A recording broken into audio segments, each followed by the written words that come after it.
Imagine a world where the simplest joys of life were overshadowed by the terrifying unknown, where every breath you took, especially during pregnancy, was a gamble with destiny. Could you possibly comprehend the sheer weight of anxiety, the gnawing dread, that settled upon a woman's heart as she awaited the arrival of her child in the year 1278? Number 8. The whisper of the unseen, fears of curses and malevolent spirits. In the year of our Lord 1278, life was not merely about the visible world you could touch and see. It was permeated, saturated even, with the unseen, the mysterious, the truly terrifying forces that were believed to hold sway over human fate. For an expectant mother, already navigating the treacherous waters of physical peril, this supernatural realm added another layer of dread, a chilling whisper of malevolent intent that could derail her pregnancy, harm her child, or even snatch away her very soul.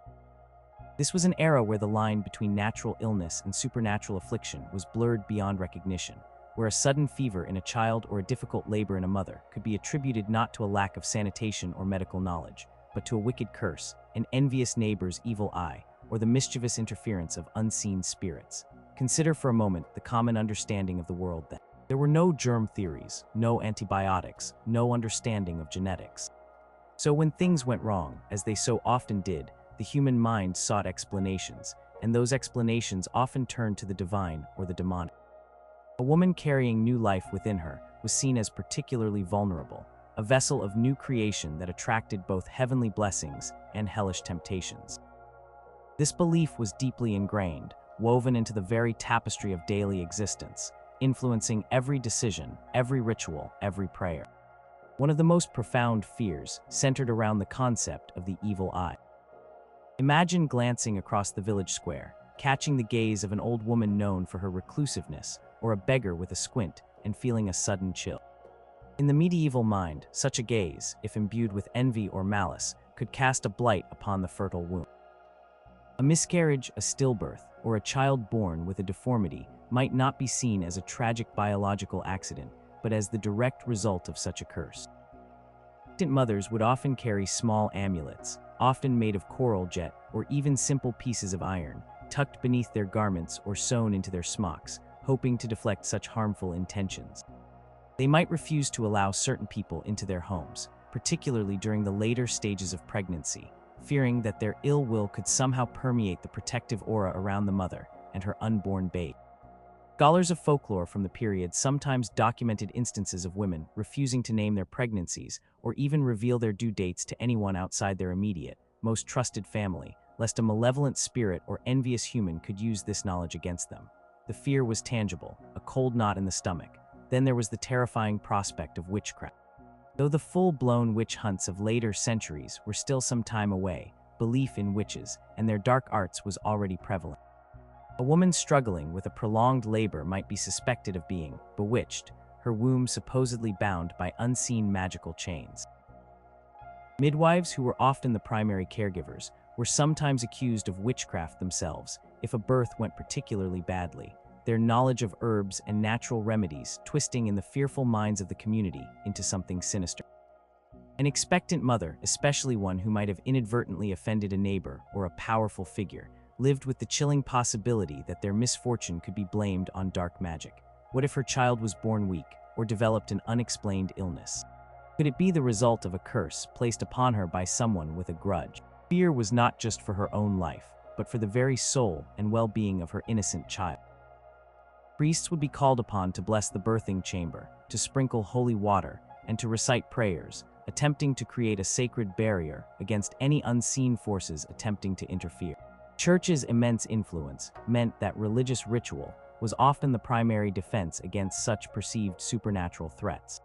Beyond curses and witches, there was the more insidious, pervasive fear of malevolent spirits and demons. The medieval world was populated by a host of unseen entities, from mischievous sprites who could lead you astray, to truly demonic forces seeking to corrupt souls. For an expectant mother, the fear was often tied to the vulnerability of the unborn child. What if a demon tried to possess the child in the womb? What if a changeling, a sickly, ill-tempered creature, was swapped for her healthy infant while she slept, a cruel trick by the fey folk? These were not mere bedtime stories. They were deeply held anxieties that shaped everyday precautions. Expectant mothers might keep a Bible or a crucifix close to their bed, or leave a light burning through the night to deter wandering spirits. They might avoid certain places known to be haunted or cursed, refusing to cross certain thresholds or walk through particular woods, especially as their pregnancy progressed, fearing that these places could be gateways for malevolent entities. The act of baptism, performed swiftly after birth, was seen as not just a religious rite but a vital protective measure, cleansing the infant of original sin and, crucially, offering a shield against the devil and his minions. Before baptism, the child was considered particularly susceptible, a tiny, undefended soul adrift in a spiritually dangerous world. Even the everyday rituals of childbirth were infused with this fear of the supernatural.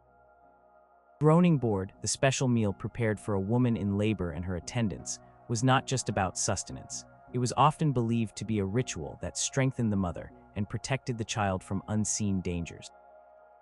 Specific herbs, sometimes burned, sometimes worn, were used not just for their supposed medicinal properties, but for their reputed power to ward off evil. The very air around the birthing mother was to be pure, holy, and safe, free from any taint that could invite spiritual harm. Accounts from the era suggest that silence was often kept during labor, not just out of respect for the mother's pain, but also from a fear that loud noises or careless words could draw unwanted attention from the spiritual realm. This pervasive belief in the supernatural meant that every unexplained illness, every unexpected turn of events, could be a sign of something darker at play. If a child was born with a birthmark, it might be interpreted as a sign of a witch's touch. If an infant failed to thrive, it could be seen as the result of a fairy's curse. These fears were not irrational in the context of their world. They were deeply logical attempts to explain the inexplicable, to find agency in a world utterly beyond their control. For the expectant mother of 1278, navigating the profound physical challenges of pregnancy and childbirth was only half the battle. The other half was a constant, vigilant prayer against the unseen forces, the malevolent whispers, and the chilling specter of the supernatural that threatened to steal her joy, her child, or her very life. Her hopes were not just pinned on the strength of her body, but on the unwavering protection of a higher power against the myriad unseen evils lurking in the shadows of her world. Number 7. The sudden abyss, the fear of widowhood and losing everything. Imagine a society where a woman's identity, her security, and her very survival were inextricably tied to the man she married. In 1278, this was not merely a societal norm, it was the foundation upon which daily life was built. For an expectant mother, already facing the life-threatening ordeal of childbirth, the sudden death of her husband was not just a profound emotional loss. It was a plunge into a terrifying abyss of insecurity, a fear that loomed as large as any physical ailment. The world was patriarchal, rigidly structured, and without a husband, a woman, especially one with a new child or one on the way, was rendered incredibly vulnerable, her future, and that of her offspring, thrown into terrifying uncertainty. Consider the practical realities. For a peasant woman, her husband was the primary laborer, the one who worked the land, tended the animals, and ensured the meager sustenance for the family. His death meant the immediate loss of income, the loss of labor, and potentially the loss of the tenancy itself. Land was often held in exchange for service or fealty to a lord, and while some customary rights might allow a widow to continue, these were rarely guaranteed. She might be evicted, forced to work for others for even lower wages, or, in the worst cases, reduced to begging. How would she feed herself, let alone a newborn infant? Fear was real, visceral, and tied directly to the gnawing hunger that could accompany destitution. Accounts from monastic records sometimes detail pleas from widows for charity, highlighting their desperate plight. The medieval chronicles are replete with stories of families plunged into ruin by the unexpected demise of the male head of the household. For a noblewoman, the stakes were different but equally dire. Her marriage was often a political and economic alliance, securing her family's lineage, land, and influence. Her husband was the keeper of her dowry, the protector of her rights, and the source of her status. He died, especially before producing a male heir. Her position became incredibly precarious. Her dowry, which was her sole claim to wealth and security, might be disputed by her husband's family, who saw it as their inheritance. She could be pressured to remarry quickly, often to a man chosen by her late husband's family or her own, to secure the line and prevent her wealth from leaving the family's control. If she already had children, particularly a son, she might be allowed to remain as regent for a period, but even then, her power was derivative, subject to the whims of powerful male relatives or the king.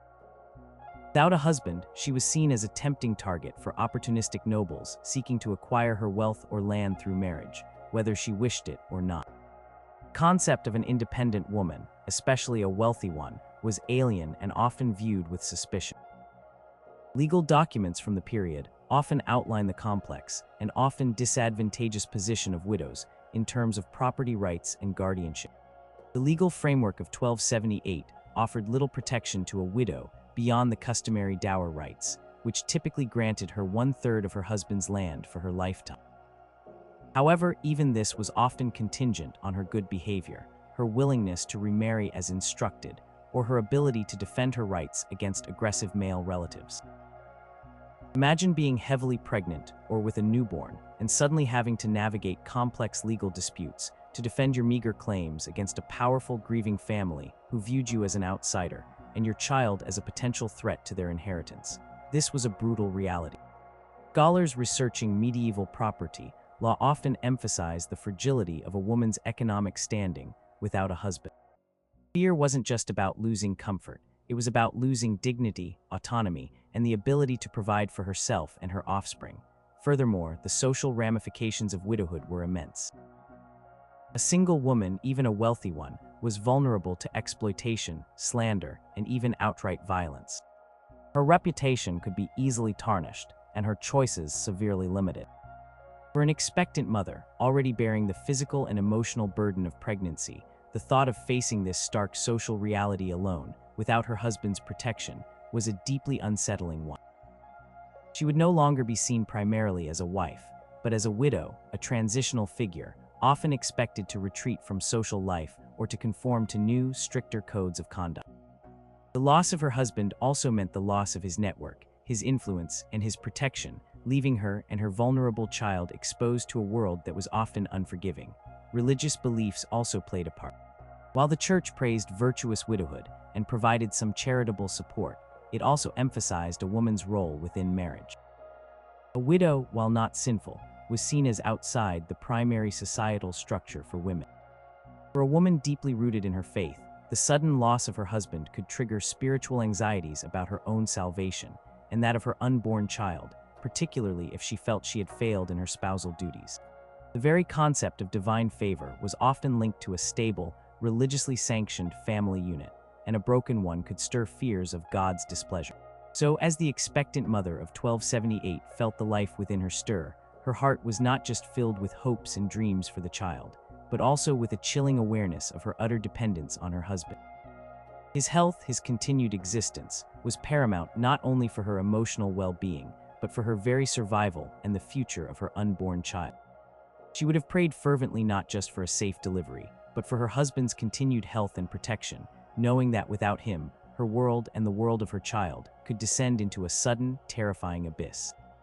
Fear of widowhood was not an abstract concept. It was a tangible, ever-present threat that underscored the precariousness of a woman's life in the medieval age. Number 6, the empty larder, the fear of poverty and starvation. In 1278, life for the vast majority of people was a relentless struggle against the forces of nature, a daily battle for survival against hunger, cold, and disease.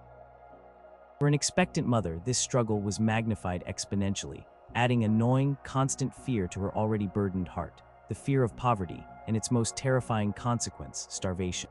This was not a distant threat or an abstract concept. It was a familiar specter that haunted every village, every homestead, and every family, especially those living on the margins of subsistence. Imagine living in a world where the success of your harvest dictated whether your family ate or went hungry for the entire year. For a peasant woman who comprised the vast majority of expectant mothers, her existence was intrinsically linked to the land. Her husband toiled in the fields, her children helped gather meager resources, and every member of the family contributed to the collective effort of survival. But what if the rains failed? What if a blight swept through the crops? What if a brutal winter killed the livestock? These were not just bad years, they were catastrophic events that could plunge an entire family into desperate poverty. For a pregnant woman, the ramifications were immediate and terrifying. Malnutrition during pregnancy was not just uncomfortable, it directly jeopardized her own health and, even more critically, the health and survival of her unborn child. Scholars of medieval demography often cite widespread famine as a significant cause of mortality, especially among the most vulnerable, which included pregnant women and infants. The fear of poverty was not solely about food, it extended to every aspect of life. Warm clothing, a dry shelter, and even the simple fuel for a fire were luxuries when resources dwindled. A woman already physically vulnerable during pregnancy would dread the onset of winter without adequate preparations. The thin, often threadbare garments, the drafty huts with earthen floors, offered little protection against the biting cold. For a newborn, this exposure could be fatal, leading to hypothermia or respiratory illnesses. Accounts from the era often describe entire villages suffering through prolonged periods of hunger and cold, sometimes to the point of outright starvation, particularly after a series of poor harvests or during times of war when supplies were disrupted. Imagine being responsible for a new life, a tiny being utterly dependent on you, and having absolutely no means to provide even the most basic necessities. Beyond the immediate threat of famine, there was the ongoing structural poverty that characterized much of medieval life. Most peasants were bound to the land, their lives dictated by the demands of their lord, who often took a significant portion of their produce as rent or tax. This left them with a razor-thin margin of survival. Illness that prevented a man from working, a sudden death in the family, or even a minor accident could tip a family from bare subsistence into utter destitution. For an expectant mother, the fear was that her husband might fall ill, or that the arrival of another mouth to feed would break their precarious balance. Costs associated with a new child, even in this rudimentary society, were not insignificant. While there were no hospital bills, there might be fees for the midwife, offerings to the church for baptism, or the need for a new swaddling cloth, all of which could strain an already meager budget. Consider also the lack of social safety nets. There were no unemployment benefits, no public assistance, no widespread charitable organizations beyond what the local church or a benevolent lord might sporadically offer. If the family fell into poverty, their options were dire: begging, indentured servitude, or in the worst cases, outright starvation. For a pregnant woman, this meant a heightened sense of vulnerability. She could not simply go out and earn more money. Her physical condition often limited her ability to perform heavy labor, and her social role was primarily domestic. Her very existence, and that of her unborn child, was at the mercy of the elements, the Lord's demands, and her husband's continued health and ability to labor. Fear of hunger was a constant, dull ache, permeating every thought about the future. The reality was that many medieval infants and children died not from exotic diseases, but from the simple, brutal effects of malnutrition and related illnesses. A child born to a mother who had suffered from chronic hunger during pregnancy was more likely to be underweight, sickly, and less resilient to the myriad infections that plagued medieval society. Historical records, though scarce in precise detail, indicate that infant mortality rates were staggeringly high, and poverty was undoubtedly a major contributing factor. The expectant mother knew this instinctively.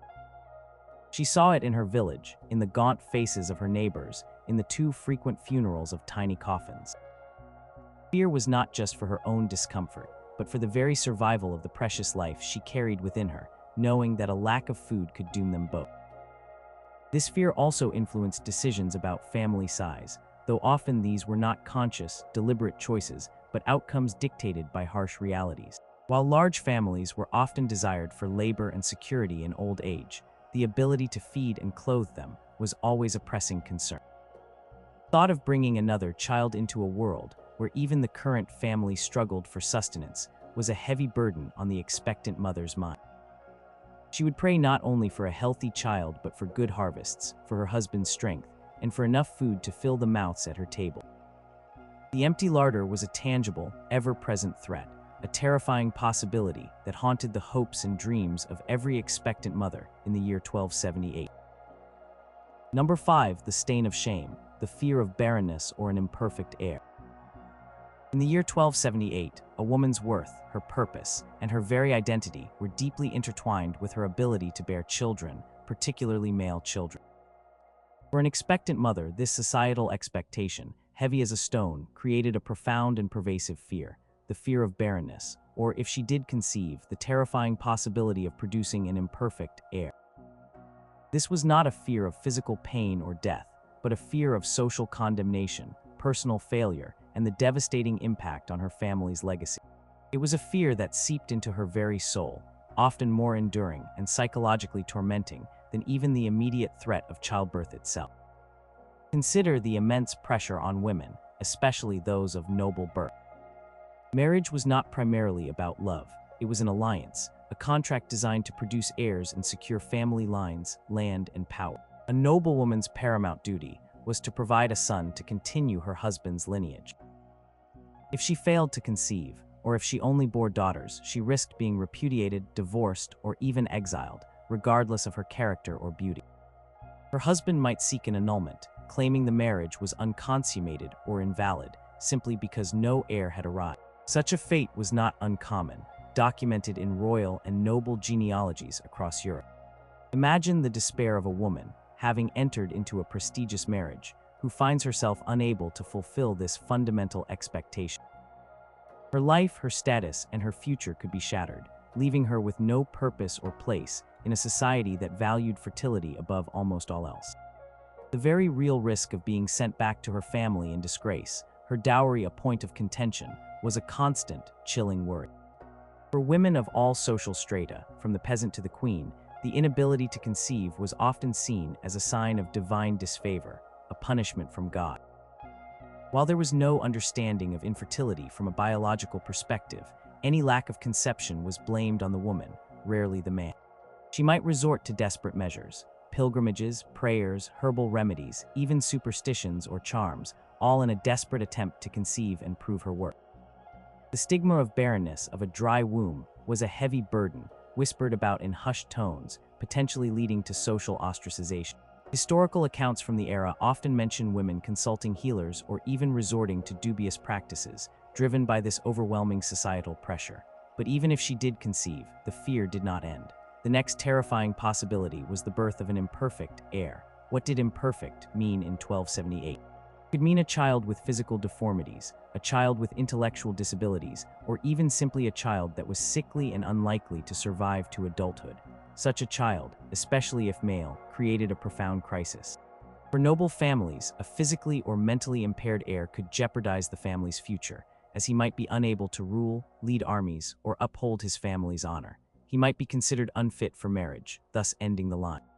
In a world where physical prowess and sound judgment were paramount for leaders, such a child was a tragedy beyond mere personal sorrow. It was a dynastic catastrophe. Records from medieval courts sometimes hint at the shame and distress associated with a child who did not meet the rigorous expectations of health and capability. Commoners, while the dynastic implications were absent, the practical realities were equally grim. A child with significant disabilities would require lifelong care, a tremendous burden on a family already struggling for subsistence. In a society with no state support or specialized care, such a child often faced a bleak future, relying entirely on the charity of family or community, if any was forthcoming. There was also the pervasive belief that a deformed or sickly child could be a changeling, swapped by fairies or demons, as mentioned earlier. This belief, born out of a lack of understanding, could lead to cruel treatment or neglect, rather than compassion. Fear that her healthy, beautiful infant might be replaced by such a creature was a chilling, supernatural anxiety. Furthermore, there was the terrifying prospect of bearing only daughters. While daughters were loved, they could not inherit land or titles in most parts of medieval Europe. For a noble family, a lack of a male heir meant the extinction of their line, the fragmentation of their estates, and the loss of centuries of family prestige. For a peasant family, while daughters contributed to labor, sons were seen as essential for heavy agricultural work and for providing security in old age. A woman who repeatedly bore only daughters might be seen as failing her husband and her family, regardless of her physical fertility. Pressure to produce a son was immense, a silent, pervasive anxiety that weighed heavily on every expectant mother. The very gender of her child, a matter entirely beyond her control, could determine her standing in the community and her future security. So, as an expectant mother of 1278 felt the stirrings of life within her, her joy was often tempered by this deep-seated fear. She would pray not only for a healthy delivery but for a perfect child, ideally a strong, capable son, who would secure her place, affirm her worth, and continue her family's legacy. Fear of barrenness or of an imperfect heir was a silent, persistent terror, a psychological burden that many women carried throughout their childbearing years, a constant reminder of the rigid, unforgiving expectations placed upon them in a world where fertility was destined. Number 4, the endless agony, the fear of unbearable pain in childbirth. Imagine facing the most intense physical ordeal of your life with absolutely no hope of relief, no modern painkillers, no epidurals, not even a simple aspirin. 1278, for an expectant mother, the fear of the agonizing, relentless pain of childbirth was a very real, very visceral terror. This wasn't just a fleeting discomfort, it was a known, anticipated torture, a trial by fire that every woman had to endure, often for hours or even days, with only the most rudimentary support. The stories of screaming women, of protracted labors ending in exhaustion or worse, were not whispered legends but common knowledge, tales that shaped the collective consciousness of every woman approaching her due date. The medical understanding of pain was virtually non-existent by modern standards. Pain was often viewed through a religious lens, as a penance for original sin, specifically Eve's transgression. Biblical curse in Genesis, "In sorrow thou shalt bring forth children," was taken literally, cementing the idea that pain was an unavoidable, even divinely ordained, part of childbirth. This belief, while perhaps offering a spiritual framework, did little to alleviate the physical suffering. There was no concept of alleviating pain for its own sake. Instead, it was something to be endured, to be prayed through, to be suffered as part of God's will. Scholars of medieval religious thought often highlight how this interpretation of pain could both oppress women and, paradoxically, offer a path to spiritual merit through suffering. What did a woman in labor experience? Hours upon hours of intense uterine contractions, often without progression. Her body was undergoing immense physical stress, her muscles straining, her bones shifting. Without pain management, every contraction would have been a wave of pure agony, relentless and seemingly endless. Imagine being in this state for a day, perhaps 2 or even 3, completely exhausted, dehydrated, and terrified, with no end in sight. Birthing chamber, often a cramped, dimly lit room, would have been filled with the groans and cries of the laboring mother, a sound that etched itself into the memories of all who heard it. The assistance available was meager. A midwife, typically an older woman from the community with practical experience, was the primary attendant. Her knowledge was passed down through generations, based on observation and tradition, not scientific understanding. She might offer some herbal concoctions, perhaps a weak sedative brewed from poppies or mandrake, but these were often more symbolic than effective, and could even be dangerous in inexpert hands. More often, her role was to provide encouragement, prayer, and hands-on support, physically manipulating the mother, or even attempting to manually turn the baby if it was in a difficult position, a practice that, without sterile conditions, could introduce deadly infection. The mother would likely be positioned on a birthing stool, or simply on her knees, or perhaps even standing, whatever position felt least agonizing at the moment. There were no comfortable hospital beds, no adjustable recliners. Birthing room would be a communal space, often filled with other women, female relatives, neighbors, friends who were there to offer moral support, witness the birth, and pray alongside the laboring woman. While this might seem comforting, it also meant that the intense pain was a very public display, observed and remembered by all. For a woman, the fear of screaming uncontrollably, of losing her composure, or of appearing weak, was also a subtle, underlying anxiety amidst the overwhelming physical torment. Complications, of course, magnified the pain unimaginably. Breech birth, where the baby was positioned feet first, or a transverse lie, where the baby was lying sideways, were often fatal for both mother and child. Prolonged labor due to a large baby or a small pelvis could mean hours upon hours of unbearable pain, pushing against an unyielding barrier, ultimately leading to exhaustion, hemorrhage, and death. There were no C-sections in 1278. The only surgical options were incredibly crude, often performed as a last resort when the mother was already dead or dying, primarily to save the child if possible. Tools were rudimentary, and the knowledge of anatomy was rudimentary. Such procedures were usually performed by a surgeon, not a midwife, and carried an almost certain death sentence from infection. Fear of these complications, of being trapped in an endless, fruitless agony, was a profound source of terror. The psychological toll of such anticipated pain was immense. Every ache and cramp in the weeks leading up to labor would be a reminder of the impending ordeal. Women would hear stories from other mothers, tales of endless hours, of the breaking point of human endurance. They would pray fervently, not just for a healthy child, but for a swift labor, for a quick end to the suffering. The knowledge that such agony was inevitable, that it was a trial that every woman had to face alone within her own body, made the wait for childbirth an agonizing period of psychological torment. It was not just the pain of the moment, but the dread of the pain to come, a shadow that hung over the entirety of her pregnancy. Fear of the endless agony was a universal, shared experience among all expectant mothers in 1278, a testament to the brutal realities of life before modern medicine. Number 3, the silence after the scream, the fear of losing the newborn. Imagine carrying a life within you for 9 long, arduous months, enduring all the fears, the discomforts, and the very real dangers of pregnancy and childbirth, only for the world to fall silent when the baby finally arrives.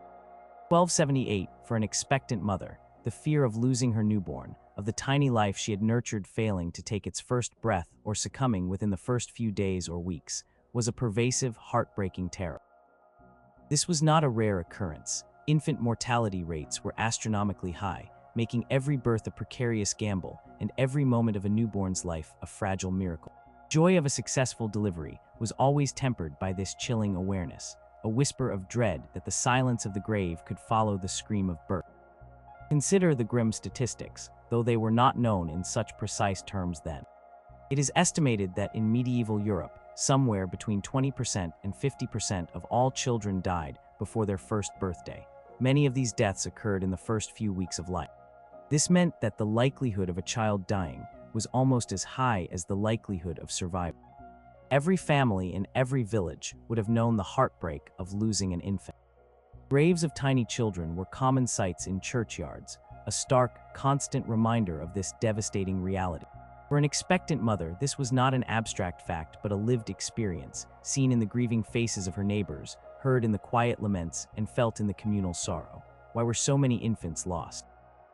The reasons were numerous and largely beyond the understanding or control of people in 1278.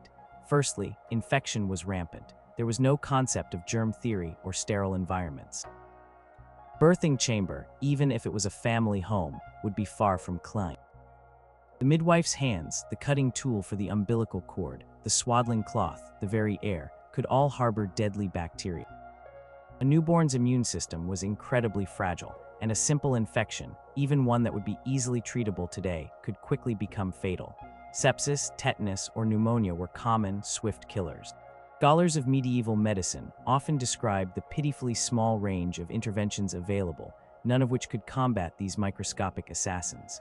Secondly, premature birth or birth complications often proved fatal. Baby born too early, too small, or too weak had little chance of survival without modern medical interventions like incubators or nutritional support.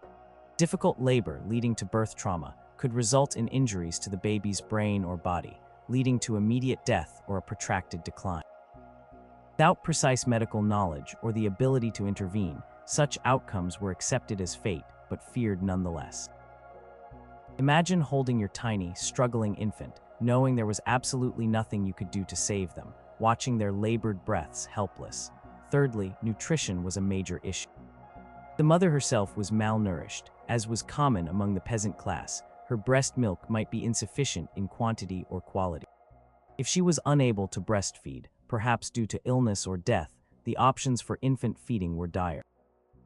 Wet nurses, if available, were an expensive luxury, often only accessible to the wealthy. Alternatives like animal milk were difficult to digest for infants, and there was no way to properly sterilize bottles or feeding implements. This often led to severe malnutrition and gastrointestinal infections, particularly in the critical first months of life. Fear of her child simply withering away from lack of sustenance was a stark reality for many mothers. Finally, everyday dangers, which we take for granted today, were deadly threats. Sudden infant death syndrome was common, though entirely unexplained. Exposure to the elements, lack of proper hygiene, even accidental smothering in overcrowded sleeping arrangements could lead to infant death. The belief in overlaying, where a parent accidentally rolled onto an infant during sleep, was so prevalent that some medieval law codes advised separate sleeping arrangements for infants or even punished parents for such deaths. This highlights the awareness of the fragility of a newborn's life, even in the most basic of circumstances. For the expectant mother, the fear was not just that her child would be born dead, a terrifying and tragically frequent outcome, but that even if it survived birth, it would not survive the early days. She would gaze at her new baby, cherishing every breath, every tiny movement, knowing that at any moment, without warning, that fragile life could flicker out. The relief after a successful birth was often short-lived, quickly replaced by a new, intense anxiety that would last for weeks, months, sometimes years. She would guard her newborn fiercely, praying constantly for its health, watching for any sign of illness, knowing that medical help was virtually non-existent. The silence after the scream, the sudden, devastating quiet where a new life should have cried, was the ultimate heartbreak and a constant, chilling terror for every expectant mother in 1278. Number 2, the looming shadow, the fear of death from childbirth complications. Beyond the immediate, terrifying moment of labor itself, a deeper, more insidious fear haunted the expectant mother in 1278, the looming shadow of death from childbirth complications. This wasn't just about the acute pain or the struggle of delivery. It was about the insidious aftermath, the unseen dangers that could emerge hours, days, or even weeks after the baby was born, slowly but relentlessly stealing her life.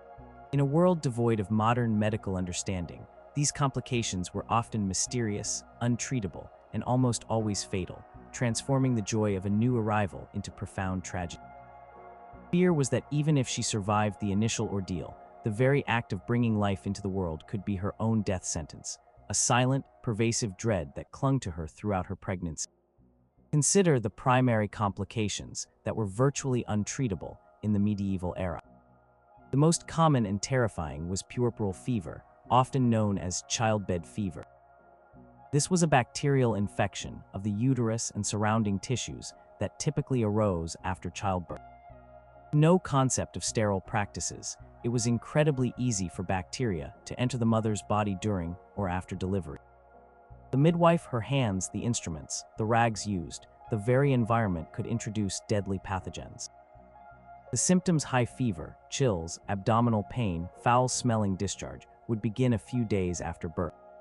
Imagine experiencing the weakness and fatigue of recent childbirth, only to be struck down by a soaring fever and agonizing pain, knowing that countless women before you had succumbed to the very same affliction. Historical accounts, though not clinically detailed, often describe mothers' weakening and dying days after a seemingly successful birth, a phenomenon undoubtedly linked to this devastating infection.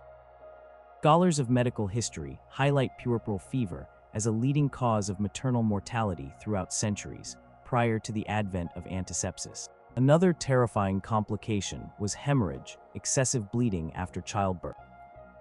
While some bleeding is normal, uncontrolled hemorrhage, particularly from a retained placenta or uterine atony, where the uterus fails to contract properly, could lead to rapid blood loss and death.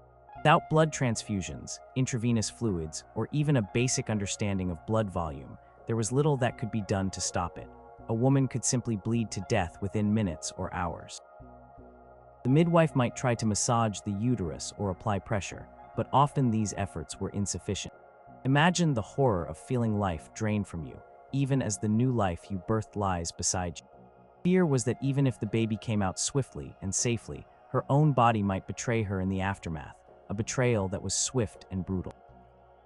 Beyond these acute, immediate dangers, there were other slower-acting complications. Eclampsia, a severe form of preeclampsia characterized by seizures, could occur during or after pregnancy. While less common, it was almost always fatal for both mother and child if left untreated, as it would be in 1278.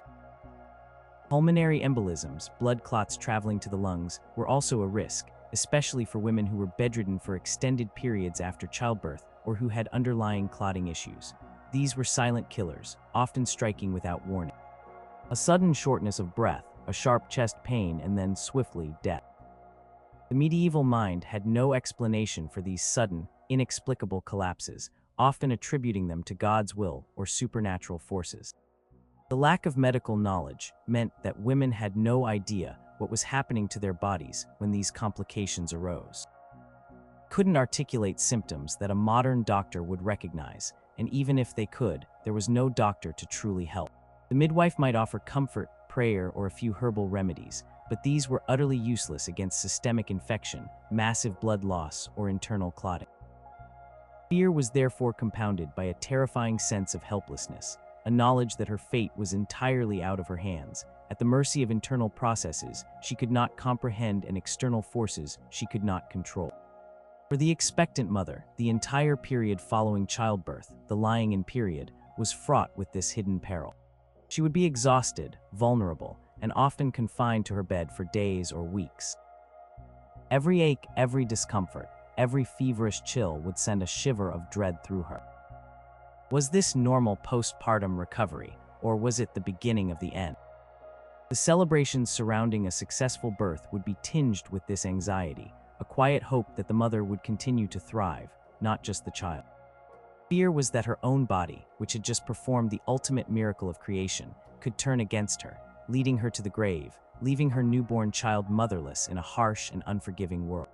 This looming shadow of death from complications, a threat that extended far beyond the birthing chamber itself, was a profound and constant source of terror for every expectant mother in 1278. Number 1. The final breath, the ultimate fear of dying in labor. Imagine standing on the precipice of a known, terrifying abyss, knowing that with every breath you take, with every contraction that seizes your body, you're stepping closer to a moment where your life could simply end. 1278, for an expectant mother, the ultimate, all-encompassing fear was the very real, stark reality of dying in labor. This was not a rare event or a theoretical risk. It was a deeply understood, tragically common fate that haunted every woman as she approached her due date. Birthing chamber was, for many, a death chamber, and the journey of childbirth was often a one-way path to the grave. The statistics, though not formally recorded as they are today, paint a horrifying picture. While precise numbers are difficult to ascertain for 1278, historical demographers estimate that maternal mortality rates in medieval Europe could range from 1 in 10 to as high as 1 in 5 pregnancies, resulting in the mother's death. Put that in perspective. Imagine a group of 10 expectant mothers in your village. There was a very high chance that one, perhaps even two, of them would not survive the act of bringing their child into the world. Every family knew someone who had died in childbirth, a mother, a sister, an aunt, a friend. The fear was personal, immediate, and utterly terrifying. Why was childbirth so deadly? The reasons are a brutal combination of factors, each compounding the risk. Firstly, there was the lack of anatomical and physiological knowledge. People understood very little about the complex processes of birth. Medical textbooks from the period, while existing, were often based on ancient Greek or Roman texts, misinterpreted or incomplete, and certainly not widely accessible or understood by the general populace or the midwives who attended most births. There was no concept of sterile practices, as previously mentioned. Hands were not washed, instruments were not cleaned, and birthing environments were often unhygienic. This meant that infection, primarily puerperal fever, was a constant, deadly companion to childbirth. Secondly, interventions were either non-existent or brutally primitive. Baby was positioned incorrectly, a breech birth, a transverse lie, or a shoulder presentation. The chances of a successful vaginal delivery were incredibly low, and often fatal for both mother and child. There was no ability to perform a cesarean section on a living mother with any hope of her survival. Such procedures were almost exclusively performed post-mortem, an attempt to save the infant after the mother had already died, a grim and desperate act. Labor became obstructed because the baby was too large for the mother's pelvis, or if the uterus simply stopped contracting, there was virtually no way to assist. The mother would labor for hours, sometimes days, until she succumbed to exhaustion, infection, or uterine rupture. Accounts from medieval texts sometimes describe mothers dying in labor, often with crude attempts by midwives to manually extract the child, actions that often worsen the outcome. Hemorrhage, as noted before, was a swift killer. Placenta did not detach properly, or if the uterus failed to contract, the mother could bleed to death very quickly. Without blood transfusions, saline drips, or modern drugs to contract the uterus, there was no effective treatment. Imagine watching a woman bleed out, knowing that nothing, absolutely nothing, could be done to stop it. The midwife might apply pressure, offer prayers, but the outcome was almost inevitable. Furthermore, general health was often poor. Many women suffered from chronic malnutrition, anemia, and other pre-existing conditions that would weaken them before labor even began. Prolonged labor could simply overwhelm a woman's already fragile system, leading to collapse and death. The exhaustion alone, after days of agonizing contractions without rest, could be fatal. The lack of clean water, proper nutrition, and rudimentary sanitation meant that women were less resilient to the intense physical demands of childbirth. For the expectant mother in 1278, this grim reality was omnipresent. She would witness these tragedies in her own family, among her neighbors, in her community.